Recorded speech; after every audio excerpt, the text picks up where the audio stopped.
منا۔ میرے محترم بزرگوں اور دوستوں، ابھی جو آیت آپ کے سامنے پڑھی، اس کا سادہ سا ترجمہ یہ ہے، جو لوگ خوش قسمت ہیں وہ جنت میں ہیں اور ہمیشہ اسی میں رہیں گے، اسی طرح جو لوگ بدبخت ہیں وہ جہنم میں ہیں۔ اس دنیا رنگ میں جب انسان آنکھیں کھولتا ہے تو انہیں دنیا چاروں طرف سے گھیرنا شروع کر دیتی ہے۔ جس طرح کنویں کا مینڈک یہ سمجھتا ہے کہ اس کا دنیا کنواں ہے، اسی طرح کم عقل انسان یہ باور کر لیتا ہے کہ اسے ہمیشہ اسی دنیا میں رہنا ہے، اور اگر بالفرض کبھی مرنا بھی ہوگا تو ہڈیاں خستہ خستہ ہو جائیں گی، بدن کے آگے ٹکڑے ٹکڑے ہو جائیں گے، اور ان سے اس دنیا کے بارے میں کوئی سوال نہیں کیا جائے گا۔ میرے محترم بزرگوں دوستوں، مگر اس دنیا میں انبیاء علیہ السلام تشریف لائے، انہوں نے بتایا کہ تمہاری یہ تصور انتہائی غلط ہے، یہ دنیا امتحان گاہ ہے، یہاں تم آزمانے کے لیے بھیجے گئے ہو، یہاں کی تمہارے ہر حرکت ہر سکون کا حساب ہوگا، یہاں کے بسنے والے انسان نیک عمل کریں گے، صحیح راستے پر چلیں گے، حق و صداقت کے علم بردار رہیں گے، خالق کائنات کے احکام کے مطابق اپنی زندگی گزاریں گے تو کامیابی ایک دن ان کی قدم چومے گی۔ اور اگر اس دنیا کے بسنے والے انسان شرک سے غرور کے راستے پر چلنا چاہے گا، ظلم و ستم کی چنگاریوں سے اپنے بھائیوں کو جلانا چاہے گا، خداوند قدوس کے احکام کی نافرمانی کرے گا، اللہ کی بنائی ہوئی زمین پر اکڑ کر چلنا چاہے گا، تو ایک دن آئے گا کہ اسے اپنے کیے گئے کا حساب دینا ہوگا۔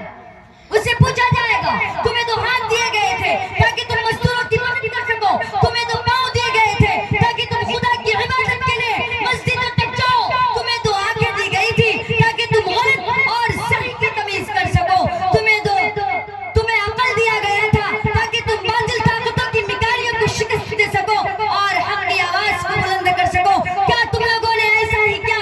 اگر ایسا نہیں کیا تو یاد رکھو پھر یہ جہنم کی دہکتی ہوئی آگ میں تمہیں ڈالا جائے گا۔ میرے محترم بزرگوں، بادشاہ ہو یا فقیر، سرمایہ دار ہو یا مزدور، قوی ہو یا کمزور، عقل مند ہو یا بے وقوف، سب کو ایک دن یہ دنیا چھوڑنی ہے۔ یہاں کا سیم و زر، مال و دولت، جائیداد و زمین، دکان و کوٹھیاں، سب کو چھوڑ کر ایک ایسی جگہ جانا ہے جہاں ہمارے نیک اعمال ہی کام دیں۔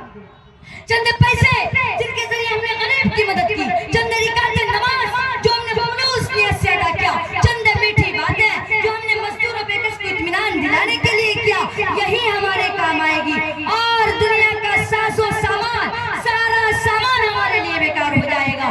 سچ کہا ہے کہنے والے نے کہ حرص و حوث کو چھوڑ میاں، مت دیس بدیس پھرے مارا، قزاق کا جل کے لوٹے ہیں دن رات بجا کر نقارا، کیا بدیا ویسا بیل شکر، کیا گونی پھلا سر بھارا، سب ٹھاٹ پڑا رہ جائے گا جب لاد چلے گا بنجارا۔ ہمارے محترم بزرگوں دوستوں، جب موت آئے گی تو آپ کو ایک منٹ کیا ایک سیکنڈ کے لیے فرصت نہیں دے گی۔ دوستوں، ہمیں اس وقت کے آنے سے پہلے تیار ہو جانا چاہیے اور اپنا ٹھکانہ ایسی جگہ بنانا چاہیے جہاں ہم آرام و سکون سے رہیں۔ وہ جگہ جنت ہے جو مرنے کے بعد ملے گی، مرنے کے بعد والی زندگی کا نام آخرت ہے جو آخر میں ملے گی۔ اگر ہم اللہ کے مرضی پر اپنی زندگی گزارے ہیں تو ہم خوش قسمت کہلائیں گے، اگر ہم غلط راستے پر چلے ہیں تو ہم بدقسمت کہلائیں گے۔ اللہ ہم کو اور آپ کو صحیح راستے پر چلائے، آمین، اور جنت اپنا ٹھکانہ بنائے، آمین۔ وآخر دعوانا ان الحمدللہ رب العالمین۔ ماشاءاللہ ماشاءاللہ۔ یہ تقریر میں اپنے نانا مسیح الزماں کی کہنے پہ کیا، اللہ تعالیٰ ان کو صحت عافیت عطا فرمائے، آمین۔ وآخر دعوانا۔ اللہ آپ کو بھی عالم و عمل دین کا